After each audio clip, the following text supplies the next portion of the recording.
So what are you drinking? Today? Oh my god, this is We essentially have the same drink. Yeah, no, I mean literally it's the same. It's a matcha latte with oat milk, and I got maple syrup in mine. Yeah, I have the exact same, but I went with sugar. Hashtag matcha zero. Matcha. Hashtag I hate Canadian products. Oh my god, literally, that's so true. I should be more like that since I'm American. But yeah, and our matcha, this is from Ipuku Tea House in York. Yeah.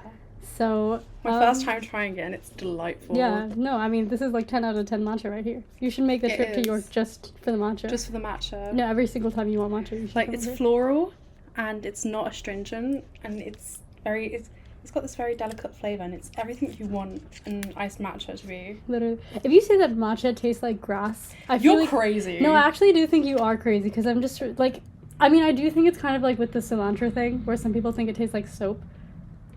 Oh yeah, okay, you know, fair enough. Yeah, but I just think that it's like, if you think matcha tastes like grass, I feel like you just have not had good matcha, and I don't care what you say, like, if you surely have not had good matcha. But I've read somewhere that there's this compound in matcha where when it's like mixed in with the proteins of like animal milks, the taste is just not it. Weird.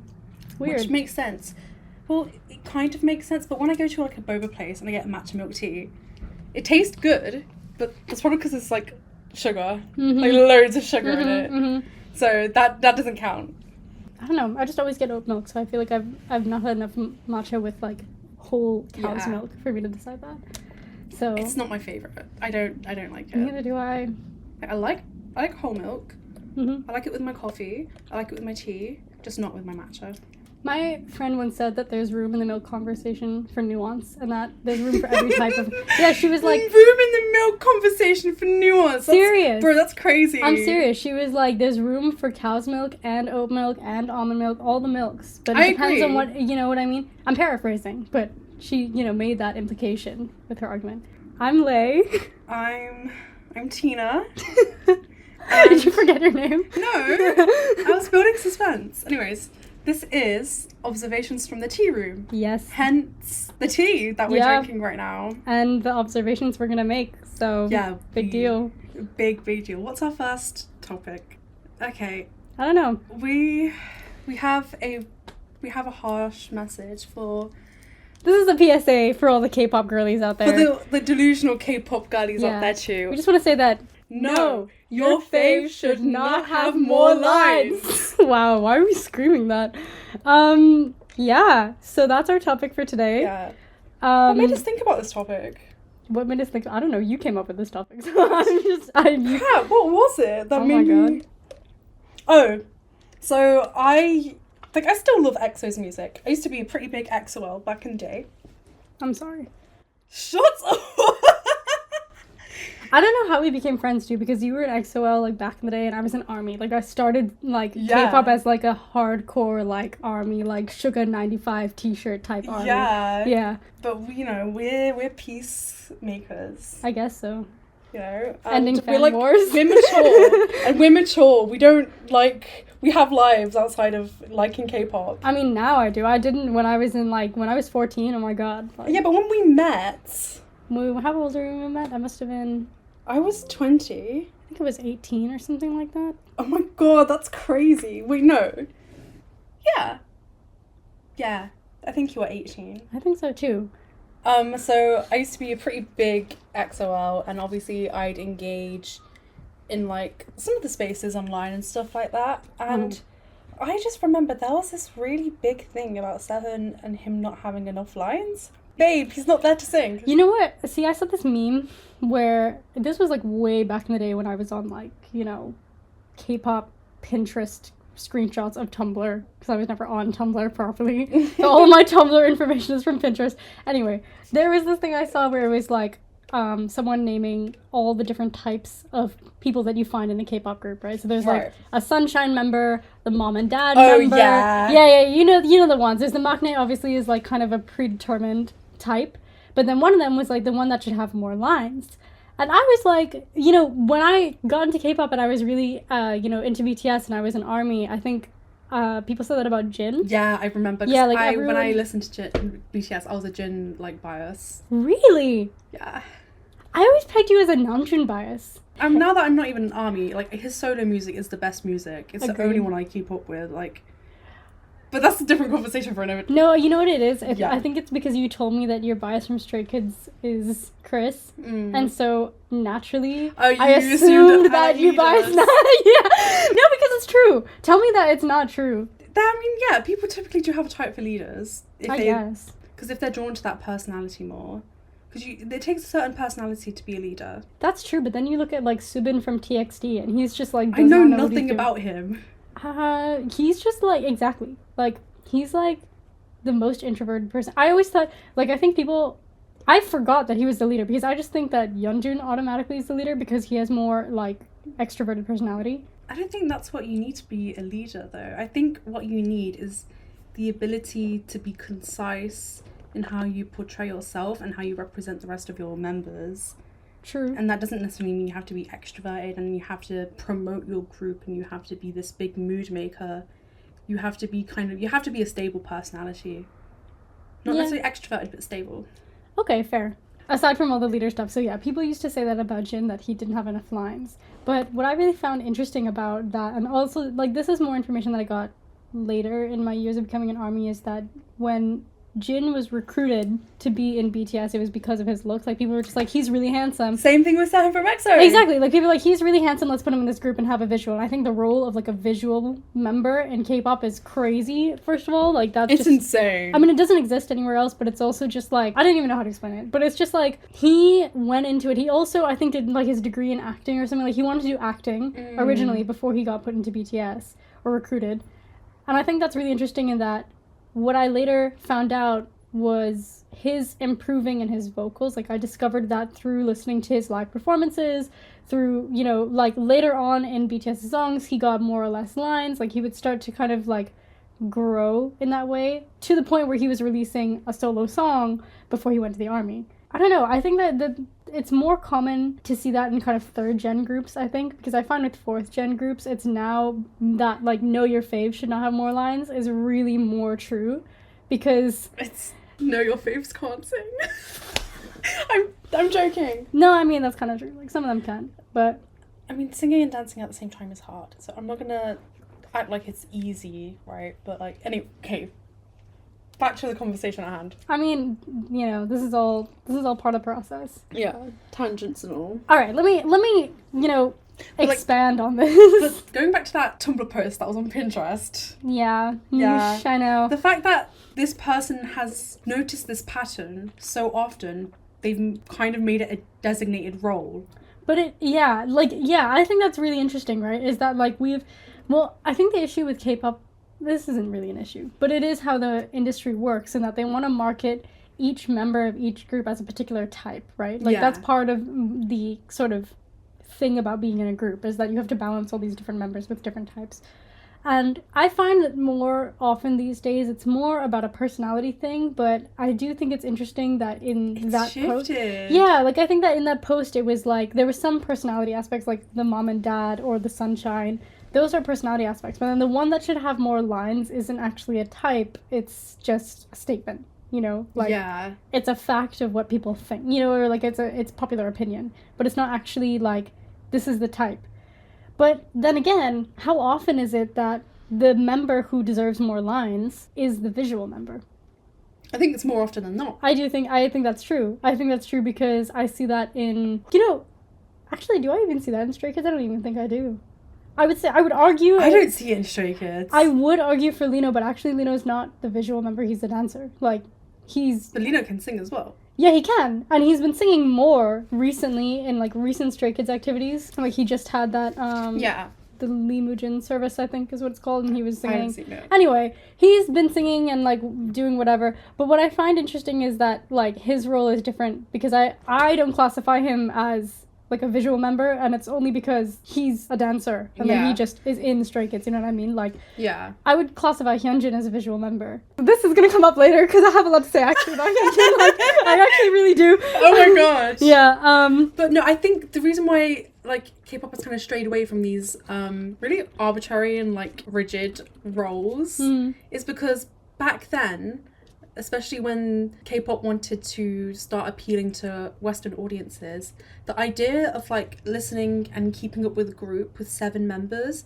like 7, 8, 9 members, like back then people were like, oh my god, there's so many people, how do you remember them all, how do you blah blah, but now that's like, yeah, okay, that's normal now. Oh my god, like it's so normal to me to see a musical group with so many members, and because it's so normal now, these roles are less rigid. I guess that's true, but I think it still applies in some aspect. Here, okay, I'm gonna pull up my notes and I'm gonna tell you what I researched for this. So, first of all, I think roles in K-pop have become, like, I think you're right that they might have become less rigid, and I think it's also more normal for idols to not strictly fall into these types, like, into these categories. But I also think that aspects of the industry still reflect the main impetus of K-pop groups is about the visuals. Oh, yeah. I pulled this from an article, and it said, according to K-pop news site Koreaboo, it's not uncommon for kids to participate in 30-plus auditions. Most children audition early as 10 years old. With contracts spanning an average of 7 years, an agency will assess a trainee's talent, his or her ability to blend into a group, withstand the hardships of idol life, and avoid trouble.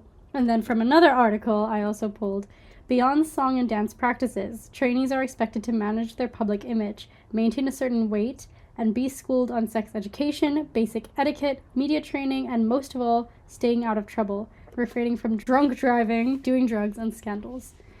And I think that also goes into this idea about image. Like, it says a lot about how little talent is actually needed. Yeah. And when you think about it, the scale, like, it's a very visual industry, right? You're pulling people who, fit like a visual category, but then the talent, it says in these sites, like, they're looking for talent, they're looking for secondary. Skill. It is secondary. And I think it's also, like, it's less about the fact that you may have implicit talent. Some people do, but with thousands of people auditioning to be trainees, to just, like, not even be in the groups, but just to get to be a trainee, to then possibly debut, that's a huge, that's a huge amount of people, and you're kind of seeing who you can mold to have talent, right? And I think that's really interesting. I think the idea of, instead of having people implicitly have talent to go in, you're just seeing who can fit certain check marks and who can, be shaped into a certain way. And that's part of what the training aspect is. I think I've read somewhere that apparently when SM, assessing people who are auditioning, they focus a lot on personality and looks because they believe that talent can be taught. That's a cute sentiment, but sometimes if you don't have the skill, if it's not there... It's not there. It's not there.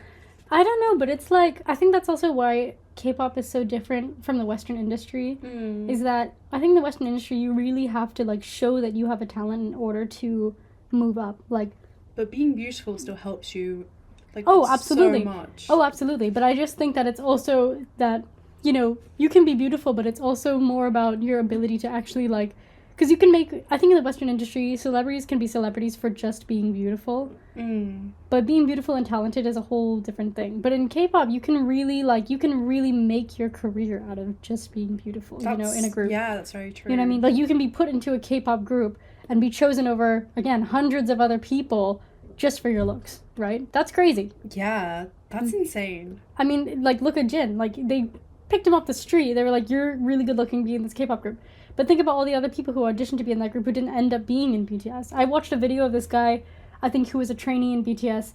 I think it was before they chose Jin, and he got replaced. Yeah. T. I don't remember what that video is from, but if anyone knows it, yeah.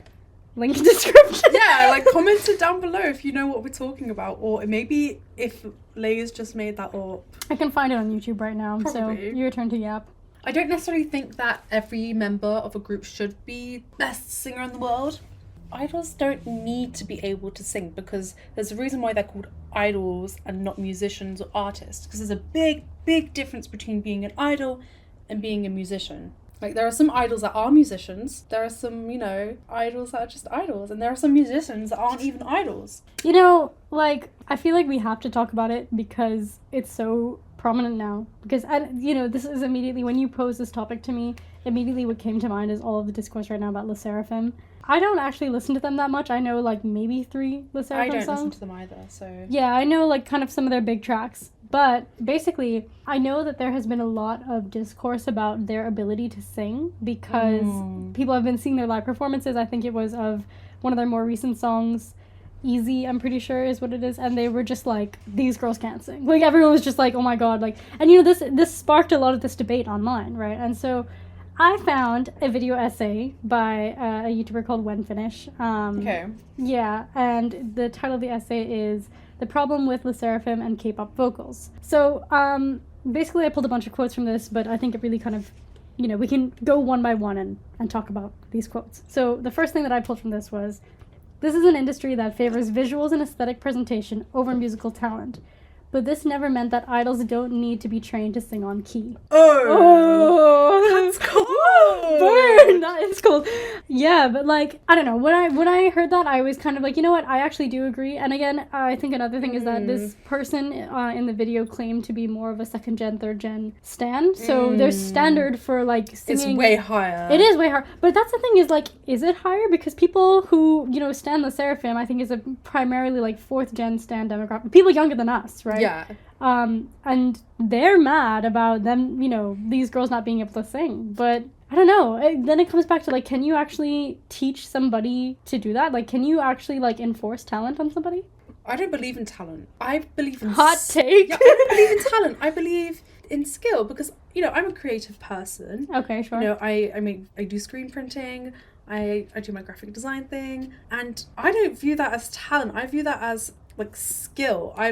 Something that I've, you know, trained myself to be able to do. But then again, like, you've developed that skill, right? Like, that's something that you've learned to do, but not, is yeah. it not? Oh, but actually, but now I'm like remembering something, because I used to play netball back when I was at uni, and like I was walking home from like the match, and I was just talking to two of the girls in the team, and they were just so baffled at how creative people think the way they do. They were talking about how like creative people can like draw links between things or like create things that they would never have thought to do. So maybe you can, you know, train yourself, but can you train yourself to have a creative eye? I don't know, because I think this then gets into this topic of like what we consider art or what we consider creative versus not. You know, like I think about contemporary art and how people are just like, oh, but this isn't actually art. Like, this is just a dot. You know? Yeah, that's true. But it's like, I think I'm just trying to draw a parallel between having that creative eye versus having a pleasant sounding voice. Because if you have a pleasant sounding voice and then you're trained in order to harness your skill, like you have talent and skill. But if somebody doesn't have a nice sounding voice, what is the point of teaching them vocal techniques? But I guess when you look at the K-pop industry, like that creative eye isn't actually really, it's not in the eye of the members, it's in the eye of the company, right? That's true. Like it's about the people who are creating the groups and curating them to be a certain way or to fit a certain aesthetic. And there are some groups who are very good at creating their own sort of, like knowing their comfort levels. But I only see that when groups start to really age. Like when you look at groups like Le Sserafim who are fairly new, I mean, like, I don't know if they're still considered rookies at the time of this, you know, podcast recording, or I don't think so. I mean, they've been around for like maybe a couple of years. Yeah, that's kind of a long time. Yeah, but I just think that it's like, I don't know. I'm trying to get into the head of like, when you create a group, is it really, how much of it is actually about, I want to create a group that can sing versus I want to create a group that can like sell and like captivate an audience and... Yeah, like... I won't lie, like, it is, like, quite captivating to see these beautiful people who can dance and, you know, they're wearing fun costumes and the stage is, you know, set up all nicely and yada yada yada. Yeah, so like, on and so forth. It's nice to look at. It's a performance. Right. And, like, as long as your voice isn't unpleasant, right? As long as your voice isn't grating, I don't think there's an issue. Have you seen the videos I'm talking about? No. let me show it to you. I don't really keep up with... I'm going to show it to you, and then okay. I'm going to ask you for your opinion about it. So, okay. Yeah. You've just watched a video that I'm talking about. It's kind of rough. It is rough. Especially when you're so used to listening to groups. Obviously, I just mentioned EXO and Sehun and him not being a singer. But their vocal line is crazy, right? What, EXO's? Yeah, if you've ever seen a Baekhyun, like, live stream, you'll just be eating strawberries. Baekhyun alone, he belts. it's good. And, like, that being kind of like my standard, Mm-hmm. and then like watching that, I'm like, damn, okay. Well, I mean, and listen, like, I have to imagine before performances, like, before going into, like, a stage performance or something, that there's gonna be some preparation. You're gonna warm up your vocals. I can't imagine that after standing in a crowd and just, like, awaiting an announcement, they're just like, oh, yeah, let's get ready to sing. But I do think that it was, like, I heard that audio, and I was just kind of, like, I want to make the argument that the song might have been hard to sing, that they were trying to go for, like, more of a hip-hop rap style or whatever, but it just wasn't that. Not hip-hop yeah, like, rap. it just wasn't that, you know what I mean? And it's just like, but I don't know if it's completely down to the fact that these girls can or cannot sing. I mean, maybe they can't, maybe they can, or maybe it's under specific conditions, or maybe it's with autotune, or maybe it's just that they can't sing live, but they can sing, you know, otherwise. No, because being able to sing live and being able, I don't know anything about singing, so actually I might be completely wrong, but I imagine singing in the studio where you have the support of your producers and you have, you know, they can coach you through a song, I guess, and then singing live are two very different circumstances. Well, because also when you're in a studio recording a song, you can re-record multiple times. I'm pretty sure most people do that. Like, I mean, again, I also don't know anything about song recording or engineering. If only Aiden was... Shit, yeah, we need Aiden. Yeah. We need Jack Antonoff in the studio. We need Jack Antonoff and John Bellion. Stop. Pull up. My bays. Yeah. Who's read some Jack Antonoff, John Bellion, Angst, 400k slow burn, enemies to lovers. Eventual smart. Stop. Please. Yeah, no, I just think that, like, I don't even know what we're talking about. I just think that, like, in the studio it's so different because you have that, you can, you know, re-record, you can keep going over, but when you sing live, it's just like, it's the one take. Yeah. But that's the thing, is that you can see idols who do a one take. Have you ever seen, I don't know what the name of the channel is, but it's this Japanese channel that does these, like, one take, where they get all the members of a K-pop group, and they do this with Japanese artists too, but obviously the K-pop groups are kind of relevant right now, but, they'll get the groups to come in, and I remember I saw one with Stray Kids, I think I've seen one with TXT, where they come in and they're all standing around, like, with their own, like, mics and everything, and they just record a song that they've already released or something, but they record it with one take, right? Oh. Maybe I've seen those. And you know what? And what I like about that is because, and I don't know if it's the same in Japan, I don't know much about the Japanese music industry, but I think what is important about that is that they really make an effort to show the actual song. They don't put backing tracks in there. They don't put any backup vocals. I also don't know which groups. I'm gonna, like, find this. But I love that because I love singers. I love, like, that's what drew me to K-pop. Is like some of the vocals are crazy. Some of the vocals are great because some of the people are really talented, and it's not about, oh, I've created this talent. It's like some of these people are actually just really good and really have this talent. They don't need to. I mean, they hone the skill, but it's not that they don't need to be taught the skill. You know what I mean? I don't know what channel does this, but it's called It's Live. Again, if anyone knows what this is, let me know in the comments. But basically, they do, like, a live band version of songs, and they'll get different K-pop artists to come in, whether it's a soloist or a group. I love a live band version. Yeah, and they sing. And so, like, Aiden actually sent me the one that Stray Kids did recently for Chick Chick Boom, which was... I know, right? Like, I was like, that song's not going to go with the band. But it was really good. But what I liked about it is that you can hear their live singing voices, but they're actually carrying. And you can hear the, like, struggle to keep in time with it, to move around and stuff. But they still sound good. Yeah. I've never watched one with LE SSERAFIM. I don't know if LE SSERAFIM have one. But, you know, with them just standing there at the Encore, whatever award thing that they had, and not being able to hold those notes or not be able to, like, sing in key, is kind of telling about their level of talent and or skill. Have they been, you know, it makes you question if they've really been trained to have skill or if they've been trained to sell songs.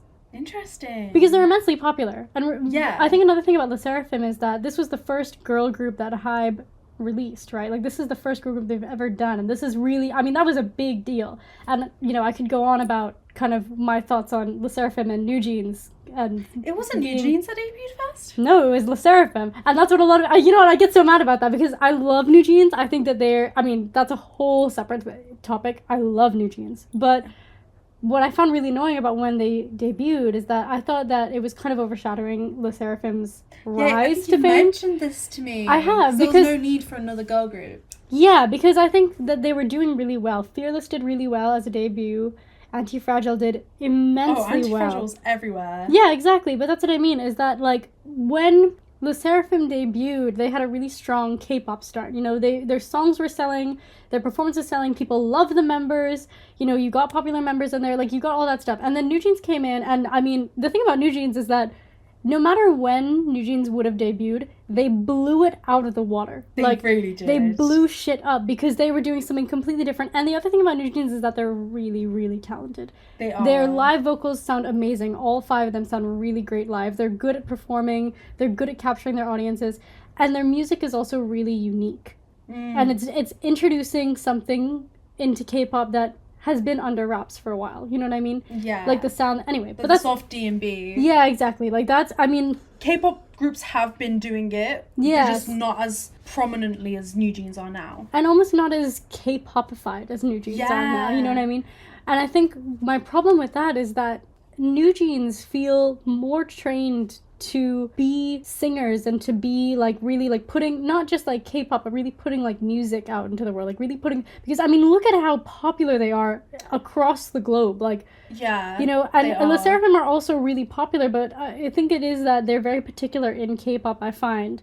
And there's a particular like subsect of people, like I can ask pretty much anybody who listens to music, who really listens to music or pop music or anything, and I know that they've heard of a New Jeans song. Oh, yeah. But I can't say the same about Le Sserafim, and I think what's annoying is that they've been built to sell these songs that did really well, but then when you hear their live vocals, they're not holding up the same way that New Jeans does. Those two groups, because obviously what they're doing is the company's vision, right? Yeah. And the company, the Hype, they must have 2 different purposes for those groups then, because while New Jeans are the musicians, Le Sserafim are the idols.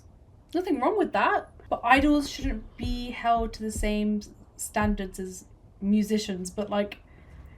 But that's a kind of a hard argument to make, because then it's like, the whole industry relies on making idols, right? Even if you're talented, even if you're not, like, it's just like, every group is made up of idols, but some of those groups just might be more, like, musically talented, or musically, like, you know, I don't know what the word, aligned, I guess? Musically aligned than some of the other members, right? Yeah. Because naturally, and that's also why you'd go into the industry, but that's so different because when you look at like, when you want to talk about things like talent or talk about things like being an idol and making that distinction, you can look at groups that aren't under really big companies, or you can look at groups that are trying to be idols, or you can look at like K-R&B artists. Yeah. You can look at Korean indie bands. I love Sesonyeon, you know. Yeah. Yeah, like I really like them. I don't know what company they're under, but I think the difference with that is that they're musicians. They're musicians, right? Exactly. And I think that, and you can see that in that their members alternate.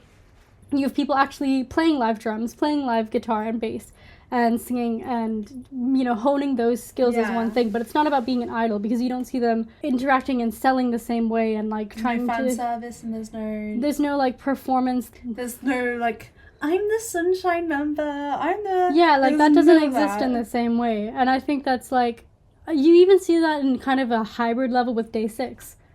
Yes. Yeah, I think the hybrid. I was just thinking about them. ESP, you know what I mean? Because they're all musicians, but because I feel like there are a lot of people who at their core are musicians, but they went to these K-pop companies as a way to be able to pursue that. Yeah. You know, like a few idols that come to mind are Dio from EXO. Yeah. No, he is not like the idol type. Yeah. He just wanted to make music. Yeah. And his avenue to doing that was being in a K-pop group. Yeah, and I think that happens for a lot of... And I think that applies to Day 6 as well. Oh, yeah. I mean, Day 6 are like... I don't consider them idols. I don't either, but I think like, I do at the same time. They are marketed. But that's what I mean. Like, I think that they're a really good example of what a hybrid can be like. And, you know, because I think when I try to explain Day 6 to people, it's like, I don't look at it and think, here's this Korean band, because I'm not sure that I completely think of them as a band in the terms of what we consider like a Western rock band to be, like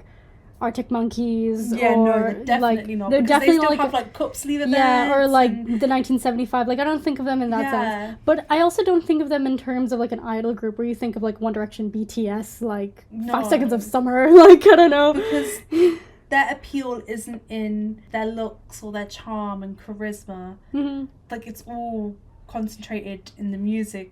And their talent Exactly. and their singing. Exactly. And I think that it's like, what I liked about Day 6 when they were really active is that I liked that their performances also consisted of having the instruments out and having them like perform with live instruments. I thought that was really good. I liked seeing them all perform with live vocals. And I think that was a really good... I've seen them live. Oh, congratulations. Yeah. Oh my god, wow, life is so good for you. Oh my god. My first concert. Yeah. I mean, they're touring, so... It's never going to be the same. Day 6 will never be the same as it was That's like so 5 true. or 7 years ago. Yeah, anyway. But I think that that's like a good example of like a hybrid where you know, you've got an equal amount of people who are really interested in having like the talent and having, like they're really talented and they want to express their talent. They're so immensely talented. But they've, you know, done it in the form of being an idol. Yeah. Right? And I think that there's also some people who are really more concerned about being idols than they are about, you know, being talented. Anya. Stop! Listen, I don't want to like, this is a hot topic and I know like people are going to like blow their shit if I say anything bad or good about Wonyoung. I just think that there are some groups that I look at and I'm just like, you guys, like some of you are really talented and some of you are just like, you want to be an idol. And that's okay. It's okay. That's okay. To want to be an idol. To Like be an idol, kind of like being a glorified influencer. Yeah, like Blackpink. Yeah, precisely. And listen, like, some Blackpink songs slap. I'm not saying that any of those girls are untalented. I think that they're all fine. They've got all, They're fine. They're not horrible at what they do. No, and I mean, like, it's just from the standpoint of, like, when I look at Blackpink, I don't really see, like, I'm not looking at them like other musicians. I'm like, these are idols. These are you know idols, what I mean? slash models, slash brand ambassadors. Yeah. That's fine. That is fine, and that's okay, but, like, those things can exist. And I'm trying to think of other groups who are like that. There are some people who you know are more musically inclined. I like seeing, you know, idols really get involved with the music making process, whether it's writing, whether it's part of the production team. Yeah. I see that with Twice. I love that Twice kind of will write some of their songs. I think Jihyo wrote a song on, what's that one called? It's like the one with Scientist on it, that album. But she wrote a song for that or something like that. Cool. Yeah, or like, and also members of Twice have solo projects now because that's the point in their career that they're getting to. I think Jui's about to release hers in like a month or so. But like, what I like is that they get involved in that process and they get involved in like being part of the production and being part of what, and like some, and but it's also a balance, right? Because I think that Twice are like insane. They're so talented. They're such a good girl group. Oh, you know? yeah. I mean, like real ones like Twice. Real Real sentient people listen to Twice. Like Twice are really like, they are after Girls' Generation. Oh my god. They are the Girls' quintessential girl group. But they are after Girls' Generation. Yeah, but it's also that it's like there's a way for they're also a good example of a hybrid of people who are musically interested and talented, but also good at being idols. You know what I mean? Like every member of Twice is like that. I find. I think that, and like some of them lean more to one side. But I think that it's clear. That's and also, okay. yeah, and I'm pretty sure, I mean, you know, someone correct me if I'm wrong because I really like Twice, but I'm not a once by any means. I think it was Jui is the one who is like the, this person deserves more lines or this person needs more lines member of the group. Okay. She's releasing a solo project now. That's cool. Really different, right? It's like... I don't think... Because I know we said, oh, haha, there's a reason why your fave doesn't have any lines, but I don't necessarily think that's indicative of their talent all of the time. Mm-hmm. And I guess that's, you know, proof. It is, but I think it's also that we also need to allow... On one side, there are people who don't deserve more lines because they're not there to sing. They're not there to know. They don't want to sing. They're not there, and that's... See, this isn't a... This, you know what? See, and I told you everything comes back to Stray Kids. It always comes back to Stray Kids. Okay. Aside from Stray Kids being a self-produced group and whatever, we could go on. I mean, this could be a long conversation. But let's go back to Lino. Okay? Because, guys, in case it wasn't obvious, my bias is Lino. But anyway, what I was going to say is that people... I remember this, like, way on, like, old, like, Stray Kids Twitter. Like, you know, people would be like, oh, Lino needs more lines, or this and this and this. And so that guy, Woojin, left... And Stray Kids re-recorded a bunch of their songs, right? And a lot of... a mess. I'm not saying that all of this is true, but I remember, like, noticing this when I listened to the re-recorded versions of those songs, that a lot of the lines that he had, they gave to Lito instead. Again, because... Interesting. But this is the thing, is that when I look... And I'm not saying that he's not talented. I've seen his vocal progression improve. I've seen him, like, seeming to be more comfortable releasing his own songs, singing on his own, etc., etc. And he has a nice voice. But what I find interesting, and then the other side of this discourse, is that there's a lot of stays who are just like, guys, remember that Lino is a professional dancer, and he just happens to be in a K-pop group. And I'm just like, okay, guys, slow your roll. Like, yes, he's good at dancing, but then that also says a lot about his role in the group, right? Like, if we're talking about the industry looking for specific talent, or looking for visuals, or looking for all of these different things, they're not going to say, like, you need to be an all... Not everyone in the group has to be an all-rounder, right? No. I'm sure that JYP looked at him and said, this guy knows how to dance. Let's put him in this K-pop group. Or, like, let's get him to be a trainee, and then we're going to debut him in this group. And they're not looking at him saying, like, they got him to sing, but it's like you just said. He's not in the group to sing. He's in the group to dance. And so, I don't even remember what my point was. But I think it was, like I was saying with Twice, is that I think we need to allow idols to not have to do everything.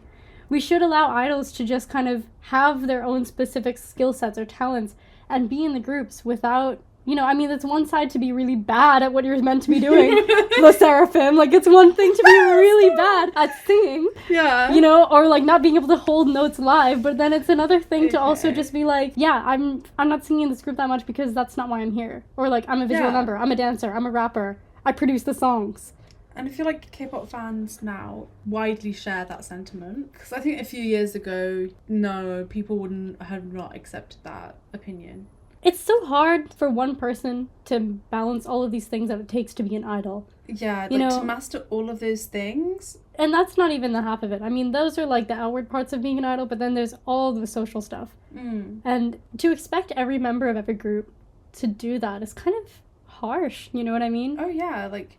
K-pop standards are kind of crazy. But that's what I mean, is that maybe it's okay for you to say, no, your fave doesn't deserve more lines, because maybe your fave doesn't want more lines, because that's the whole point. Your fave isn't there to have more lines. Like, sometimes, like, I can think of an example where this isn't always the case, because Kai from EXO, there was a whole thing, like, it was like, Kai needs more lines, he's got such a nice voice, why doesn't... Because he really did not have that many lines in a lot of EXO songs. And it's crazy because he can sing, and his solo releases have been insanely popular. So obviously he's talented. Obviously he gets, like, a decent amount of lines in EXO songs now when they actually release music. But, like, maybe back in 2016, 2017, it was kind of an issue. And it was actually baffling because he has a nice voice. His voice suits the type of music EXO were making. Yeah. So I'm just trying to say, like, the lack of lines a member may have is not always indicative of their talent. No, I agree. So another thing that I want to quote from this video is something that the narrator says. What I refer to as vocal prowess is that they, of course, have their very strong main vocals. A lot of the other people in the groups we talked about, I'm sure. But for the members who are rappers, visuals, non-vocal idols could still carry themselves when performing singing lines. And I'm not sure I completely agree with that statement. I think that on one hand, like you just said, having lines isn't completely indicative of the talent that an idol has. Because of that, because I agree with your, like, statement on that, I'm not sure then that it really matters if a non-vocal idol can carry singing lines, because you're not expecting them to sing, right? No. You've got a really, really, really high expectation of people if that's how you view the industry. Because you look at, I don't know, there's certain groups where you look at and you know what certain roles are going to be, like ATEEZ. ATEEZ performing live is crazy. I mean, like, I used to think that their live performances weren't, like, their sound live wasn't really good, but I think it's just because I realized that they weren't performing trying to sing perfectly. They were performing like they were in a concert where it's meant to be a little bit... Yeah, like, it's meant to be a little bit rough and ready. Like, it's kind of like, it's about the performance. And I think that happens in their concerts is that you get, like, a lot of screaming, you get a lot of, like, really, like, getting the lines out there, And so, and I think in ATEEZ, like, there is members of the group who are designated to sing, and and you expect them to sing. Like Jungho, he's the youngest member, and he, I think, probably has the strongest vocals in the group. And, like, when I see ATEEZ perform, I'm like, okay, I'm not expecting him to rap. I'm not expecting him to maybe be as good at dancing as the other ones, but I am expecting him to hold that note. You know what I mean? Because that's what he does in the group. And so, you know, it's a treat when I see the other members like Hongjoon or Mingi or something be able to sing and like hold their notes and have steady vocals, but I'm not expecting that from them, you know what I mean? And I don't think it is the bare minimum. I think that would be a really high expectation for me to have, because that's not what they're doing in the group anyway, right? You know what else I think is really weird? This is something that we haven't quite touched on yet, and I think we talked about this like before we decided to record this conversation. What did you talk about? Do you remember when I called you and I think we were like briefly talking about this, and I was talking about how sometimes with groups it's not always about the like skill set or talent like we've been saying, but it's like using certain idols' unique features to to like draw an audience, or like use it as some sort of shock factor. This is just so I can talk about Felix. But like, you can also bring in Doan from Day 6. Yes. You go. Like, oh, I just like, he had a one-off line here and there. It was cute. It wasn't meant to be like, wow, look at this sexy deep voice. Yeah. That's what Stray Kids tried to do with Oh my Felix. god, Stray But Kids still do that with Felix. And Doan, it's like, haha, look, he's a part of the gang. You know, he's got a silly little line. Yeah, but his thing is, him. but he was a drummer, right? Like he was like, his thing was playing the drums, and he was really good at that. And He's insane. Yeah, and you can hear the drums on the thing, but again, it's like that's where his talent lies. Yeah. But they're not milking that the same way that they're milking other aspects of like what it is to draw people in. You know what I mean? Annoying when they do the like Felix. Oh, the thing with Felix is that I think that he has the potential to be really, really I mean, he is talented. Yeah. But it's like, at first, it was really fun to listen to Stray Kids and be like, oh, it's Felix, here's the deep voice, here's the line. Now, it's like a token of every song. And especially because Stray Kids have been blowing the fuck up in the last couple of years. Have they? Yeah. I haven't been keeping up that much. Oh my god. They just, I think it's just that they've just been having like a monster time in K-pop good and for them. internationally. Yeah, good for them. But it's like, now I expect him to have these lines in the song, but I'm just like, this isn't even about you like singing, this isn't about you rapping, this isn't about any of that. This is about you having like 30 seconds, or not, that's actually a really long time for a song. Wow, I lied. Having 10 seconds. Having 10 seconds where no, because that's a whole separate thing, but having like 10 seconds where you're utilizing this aspect of your voice to say nonsense. Yeah. Like, it's not demonstrating to me anything about your talent, because I know that, because there's no, you know what I mean? And I think I've said this, like, Aiden said this to me, that he was like, oh, why does Felix always have, like, a vocal thirst trap in every song? It is a vocal thirst trap. It is a vocal thirst trap. And I'm not saying he's untalented. I think that he does have talent, and he's been trying to put that out there. Like, he's been trying to be like, I want to sing, so he's been trying to sing.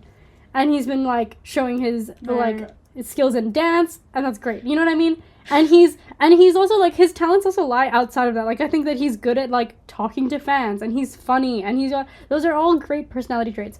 But that aspect of it, I just find ridiculous, where it's gotten to the point where I'm just like, I don't actually want to hear this in the song. I don't actually think that this matters as much in the song as you think it does, because now I just don't care. And also because when you see him perform it live, it's like, it's clearly that he's trying to match the intensity that it isn't recording. But it's hard because different circumstances. Yeah, it is hard. And also because when he talks, he's not talking and he's like that's what he's not. Oh, what's the name of the guy that you know, the gamer who like has that really deep voice? Oh my god, what was his name? Oh my god, it's like, but like, he was everywhere in 2020. Yeah, he's like on the what is his name? His name is like, I can't believe I don't remember this. I feel like his name is like Death Crusade, but that's not it. Death Crusade. And it's not Dream. It's it's not Dream. It's Camp, Graveyard, something like that. Crush. No, Crush is the not singer. Crush. Yeah. Oh my god, this is gonna like eat me alive. Corpse. Corpse. Oh, corpse. Corpse.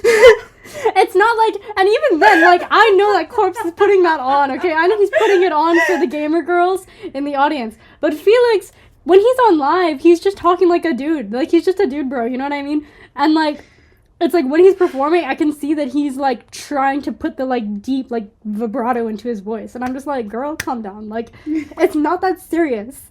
It's not that serious. You know what you could compare Felix's like lines to? Huh. You know when somebody like posts like a selfie of themselves or a picture of themselves and they put the most random ass caption in order to like justify why they're posting what they're posting. Oh my god. That's might Felix's, delete this later. Might delete this later. Oh, have to go to work today. Oh my god. Bad mood, Hashtag no blessed. replies. And it's just like a picture of them like pouting or something. No, That's but like that's Felix's like they're just lines. creating, like they just give him a line for him to be able to do his thing, but then it's like it's also like one-off line. He could have other lines in the song that sound completely different. Because, okay, so I don't know if anyone else does this, but I play this game whenever K-popers release new music. So for Stray Kids, for example, it's like I'll put on my headphones, I'm listening to the new music, and I will try to guess who's singing which part, or like who's singing what part, because I try to see if I can recognize the vocals. Is that just not like automatic though? I don't know, it's what I do. But anyway, sometimes Okay. I really struggle with Felix because in certain points he'll sound like he's singing, he'll sound like Sungmin or like Chris, I don't know, he just sounds like a different person because he's not milking a certain part of his voice, you know what I mean? Like he's not using, I know when parts of the song where it just sounds like somebody just like fucking rose from the dead and started like screaming, I know that's him. But like other parts of the song where he's not doing that, I actually don't recognize what his actual voice sounds like, you know what I mean? Because I'm trying to think, like, what does his singing voice sound like? And I actually am drawing a blank. I can show you. Yeah, I think you should. Give me 1 second. Okay, so So yeah, that song was crazy. Like, I mean, I was like, it does sound like him, but it's just unfamiliar because you're not used to hearing that side of him.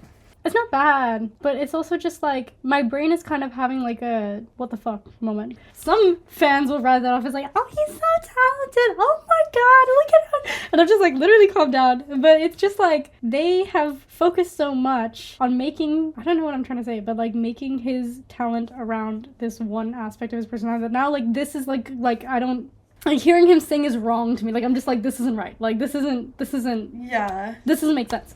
And you know what else is really hard about that is that I'm sure that because of it, it's of his own accord that he wants to sing, and because he stated that he wants to sing and like said that, and I'm sure brought that up to the company, who knows. It sounds like a demo. That song I just played you sounds like a demo. Like it sounds like he hasn't honed the skill.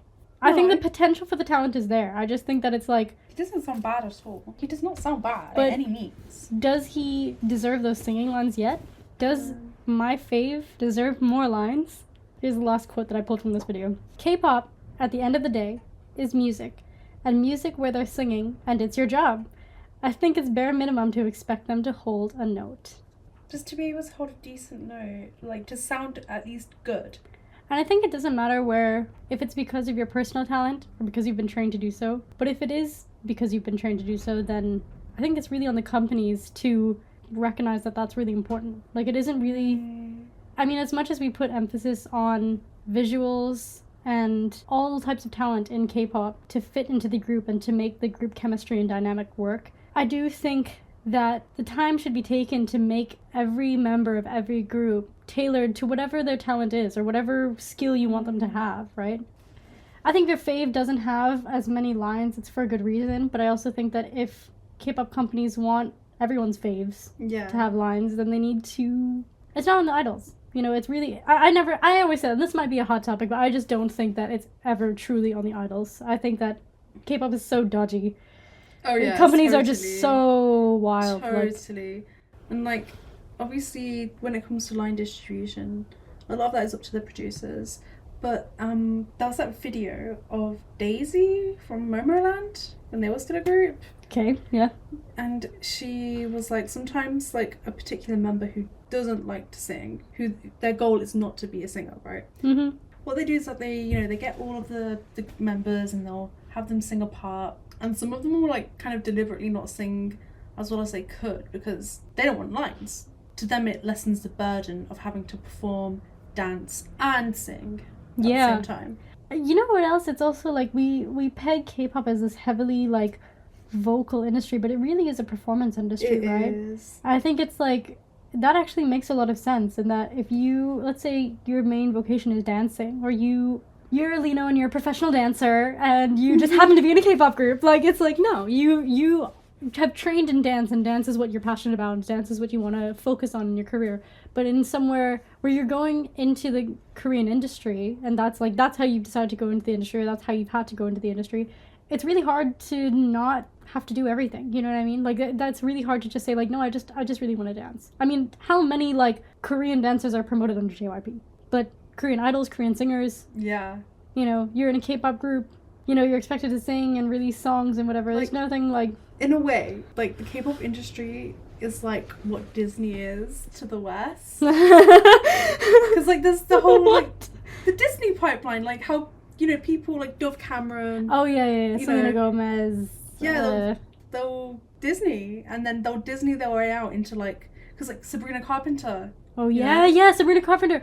How did I forget about her? Her album just came out, and I literally forgot about her already. Yeah, and Disney was never the end goal. It was only a means to get to where they are now, and I think K-pop is like that for a lot of idols and musicians. Yeah, I guess so. I mean, it must be really hard, though, to, like, once you're in the K-pop industry, it just seems really hard to leave the K-pop industry. Oh, God, yeah. Because even when you, like, sign your contract with your group, and then you decide to become a soloist, you're still kind of within the industry, you know what I mean? Like, members of EXO, like Baekhyun, or Kai, or, Dio. You struggled! I literally blanked. I was just like, who the fuck is that last person? But, like, how much have you actually, like, moved out of the industry? I mean, like, but I don't know, because I feel like that's a really biased way to look at it, because it's like, even if you're an American and you were in the American industry, then you're never really gonna escape. I mean, Dio left SM, started his own company, and now he's just making the music he wants, and he's like, I think he's strayed quite far away from the idol. He doesn't really promote on the same level as, like, an idol group would. And Chen left, like, all of CBX left SM, and, you know, Chen's doing his own thing with his own music, and he does, like, a lot of ballads. He has some more, like, pop, more energetic songs, but I mean, I don't really keep a very sharp eye on, like, all of the promotions and activities. I don't really know, but yeah, I don't know. I don't consider him an idol, though. Who? Chen. I don't consider him an idol. I consider him just a musician. Like, he's a vocalist. Same with Dio. Yeah, but then we come back to the main point. I mean, like, what makes the difference between being an idol and being a musician? You know what I mean? I mean, how far is that dividing line? Or, like, how wide is that? It's a blurry line. Yeah, it's like a non-existent line. If people start to idolize you, can you ever stop being an idol? No. Because, okay, when we think about being an idol, you're also thinking about what it means. I think, because when we use the term idol in reference to K-pop idols, I think it's also what we just refer to as the celebrity in Western media. And when you think about it, it's like being an idol is being a celebrity. You know what I mean? And so it's really hard once you become part of the public eye to actually leave the public eye. Absolutely. I think it's needed unless you, like, completely shut off. You know what I mean? That's really difficult to do. So yeah, once you are in the public eye, it's really hard to leave the public eye. Again, if, like, you do it by force and you just, like completely, like, excommunicate yourself from being in the public, it's really different. Yeah, but then people will still remember you. I mean, of course people are going to still remember you, but it's just, like, once you put yourself out there, it's, like, you can't not be followed. Like, I hear, you know what I mean? Like, I hear about celebrities all the time, even when they're, like, deemed as, like, not popular anymore, or, like, they've, you know, passed their peak of fame or something. Of course I hear about them. Like, I still know what's going on with their lives. Like, Katy Perry. Like, Katy Perry, like, no, people, like, don't even like Katy Perry anymore, but and her peak of her fame, I think, I would say is pretty much over. Like, it happened a while ago. But, like, I'm gonna still hear about her all the time. I still know what's going on with her. Like, people still want to talk about her. There's no escape.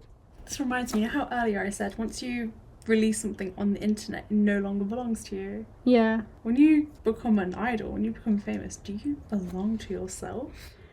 This is like we are straying, because this is also bordering into another topic that we're going to talk Okay, about. stop. Okay, we're not gonna. Okay, I have one more point. Make your point. And then we'll make your point, girl. Okay, so I watched this video titled K-pop and Low Vocal Standards by Ain't No Other Fan on YouTube, and they said something that kind of stuck out to me. They said that it's quite hard to find a group where the most popular member is the best vocalist. And I immediately disagreed, because who would you say is the most popular member of EXO? Kai or Baekhyun? Yeah, and Baekhyun's a crazy god-tier vocalist. True. But obviously that might not be applicable for all groups. Like, can you think of a group where the most popular member is the best vocalist? Wait, is or is not? Is the best vocalist? Yeah, so the most popular member is the best vocalist. I mean... Because I kind of disagree with that, because all of SHINee's vocalists are incredible. Yeah, I mean, that's hard. BTS, maybe. Because I think the most popular members are Jungkook and V, if I'm correct. I don't know if that still holds up. But, like, I would definitely... I think if I looked at all of... They're all pretty talented in their own ways, but I probably argue either of them are really strong vocalists. But I think it's unique. Like, I think Jungkook has, like, the quintessential, like, pop voice. Yeah. And that's... I mean, he's just good at that. You know what I mean? Who's the most popular member of Red Velvet? Of Red Velvet? Yeah. Probably Irene, right? Or Seulgi. Okay, so Joy and Irene are apparently... Wow. I mean, I guess because Wendy is the best vocalist. Yeah. Hands down, easily. Yeah. I don't know. Sometimes it might hold up, but sometimes it might not. But maybe it's difference between, like, girl groups and boy groups. Perhaps. Who's, like... I don't know, like, the most popular member of Blackpink is probably Jennie or Lisa. Oh, definitely. But Rosé is clearly the best vocalist. And she doesn't see, like, the same levels of popularity.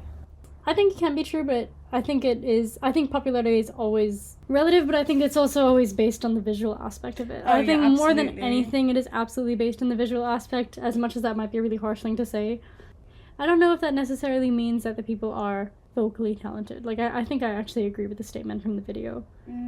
Because, like, I see what you're saying in that, like, historically that might have been true. And I think that... Yeah, so it's true with Girls' Generation. But if you look at something like, okay, like Super M pulled, I mean, strong vocalists, but also the most popular members of big groups under their company in SM. Okay, but that's a group. No, but that's a group. And Taemin. No, but that's what I mean. Is like you have to, like, that's a good way of like gauging this. Is like you've got Baekhyun and Taemin who are really really popular in EXO and SHINee. And they're really strong vocalists. Like that. I mean, as an indicator of talent, sure. Like we can say that. But then there's also like other things. Like I've talked to you before about Taeyong and Mark from NCT were in that. Yes. In Super M, right?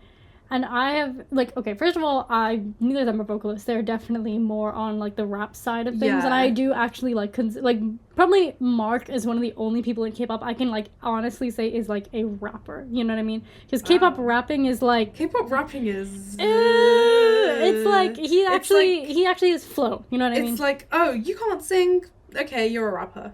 Exactly. Like, and so, anyway, Mark actually knows what he's doing, but Taeyong is an interesting case where I actually don't always love how Taeyong's voice sounds. I've said this too about Soyeon from G-Idol. That's her name, right? I think so. I don't keep up with them so. God, I was almost done G-Idol. Oops. But yeah, oops. Yeah, like it's something about the way that I just don't like how the voice sounds. It doesn't really indicate like. Yeah. You know what I mean? You can like. Because that's also not about talent. Like that's about preference. Yeah, but then we kind of go back to the Felix issue, right? Like if he's gaining popularity. It's like, just preference. Yeah, in the talent aspect, it's a preference about like, oh, well, I like his voice because it's deep and unique. I like Taeyong's voice because it's, I don't know, funky, nasally and funky, yeah, like, or something like that. Or same with like, I like Taeyong's voice. Yeah, like, and I don't always prefer it like that, or I don't always like how he pronounces things, or like, it's the same. Like, I think that it's sometimes based around kind of arbitrary aspects of what gauges talent. You know what I mean? Like popularity. And it's just like preferences because. You know, like the typical male indie singing voice? Mm-hmm. I hate it. And, like, some people like it. Not me, though. I don't know. I just think that it's, like, the most popular member can be for a number of different reasons. I say it's heavily visual, and then it can be... personality next. True. But it's also, like... Who would you say is the most popular member of Stray Kids? Hyunjin. Easily Hyunjin. Really? Easily Hyunjin. Do you think it's because of looks or personality, you mean? Or talent? That's hard. I would say looks on, like, face value. And that's only because he is so handsome. I mean, holy shit. Like, that is, like, he's, like ridiculously good looking. But in the sense of, like, he also... I think what makes him popular, too, is that his good looks are also really unique. Like, they don't fall into... I think...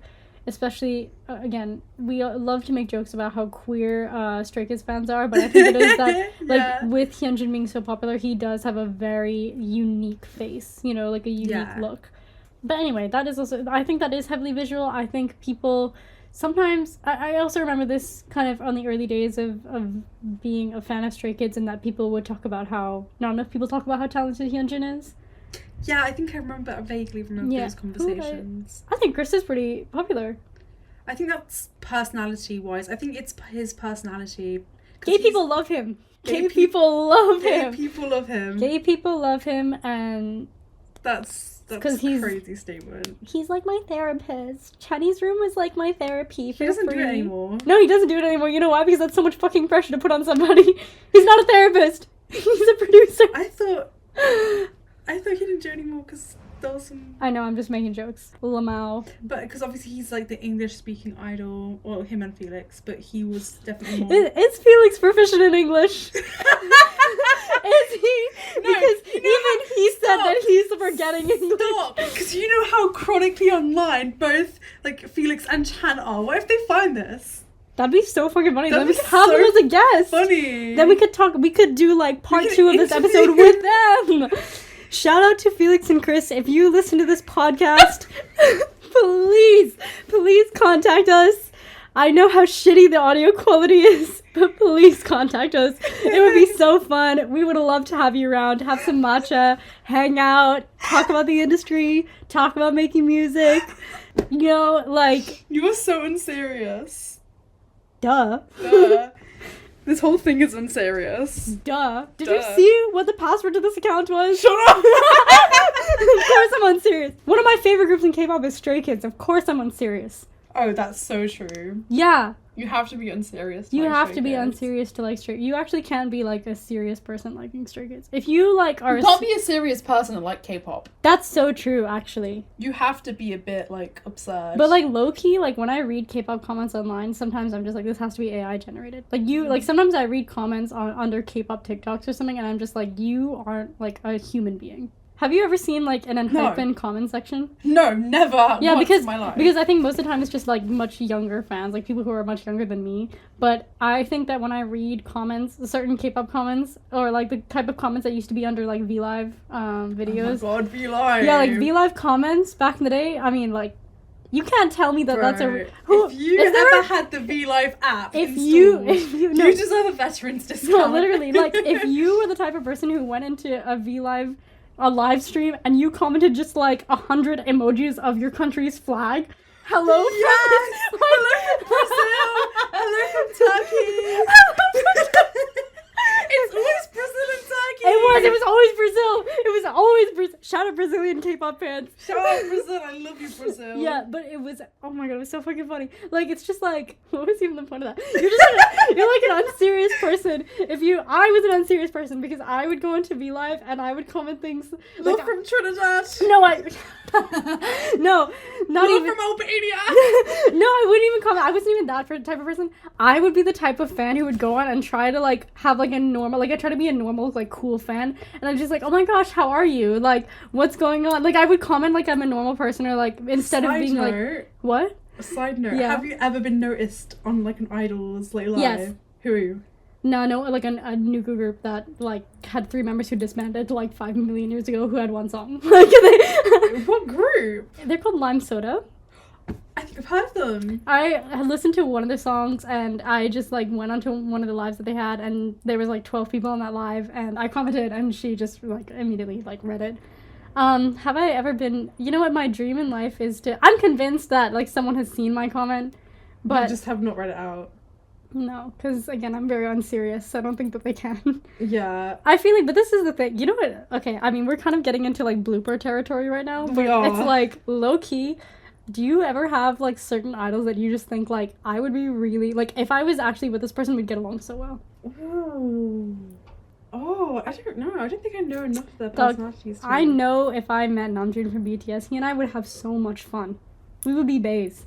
Really? We'd be best friends, dude. Like, we'd talk about art, we'd talk about books, Oh you my know, God, we'd so like, pretentious. yeah, no, we would be really pretentious. We would have like a pretentious friendship, but I just think that I mean, he seems like a cool guy. he seems so cool. He would seem like the type of person that I would go, like, if I saw him in my uni, I would be like, I need to become friends with this. Like, I would have like such a friend crush on him. He's somebody I'd like go to for music recommendations. True. He'd probably be at something like really niche and like weird, like a poster sale at the university. Yeah. Vintage kilo sale. Yeah, I feel like I would definitely like vibe with Namjoon on like a really personal, like, maybe it's because I'm an Aquarius. Oh my god, she's an Aquarius. Yeah. No, but actually that's not true. Isn't he like a Virgo? I don't know. Yeah, no, maybe I need to stick with people who are like air signs. I don't know. Who else would I get along with in K-pop? I feel like I'm so biased. I feel like it's because like I would get along so well with people in TXT. They're so weird. Like, oh my god, they're so freaks. Like, yeah, they are freaks. They're you so match their freak. Yeah, I do. But like, I feel like I'd get along with them just because of how chaotic they are. But like, they're not chaotic like how Stray Kids is loud and chaotic. They're just like weird. Like, they just have a bunch of weird inside jokes, and they're like fucking. You know what? Good for them. Yeah, you know what? You wouldn't shout out if you don't have any friends.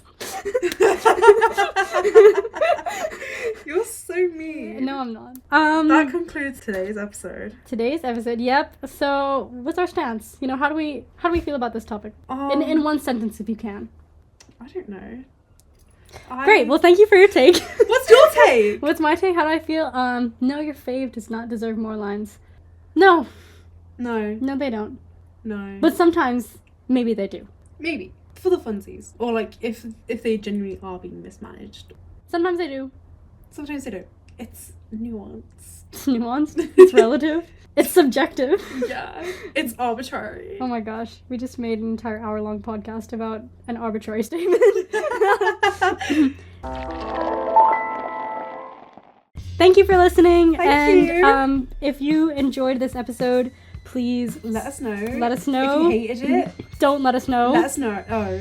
No. Yeah, don't let us know. Don't let us know. What the fuck is wrong with you? Lie to us. Subscribe, hit that bell. Engage. Like, honestly, if you have any things that you want to mention or you felt like we missed out, please. What we want to do here is we want to just talk. We just want to observe things, you know. Yeah. Like, we want to observe from afar and tell you our opinions. And we want to know your opinions. So if you have any topics, please let us know in the comments. Please. And be sure to send, a link to your friends, to your family, to your favorite idol in the VLive comments section. Send it to Chan and Felix. Yeah, send it to Chan and Felix. I'm joking. Please don't. No, actually stays, literally, please tag him. I'm begging you. I know you can do it. So, thank you for listening, and bye. Bye. Yeah. Bye.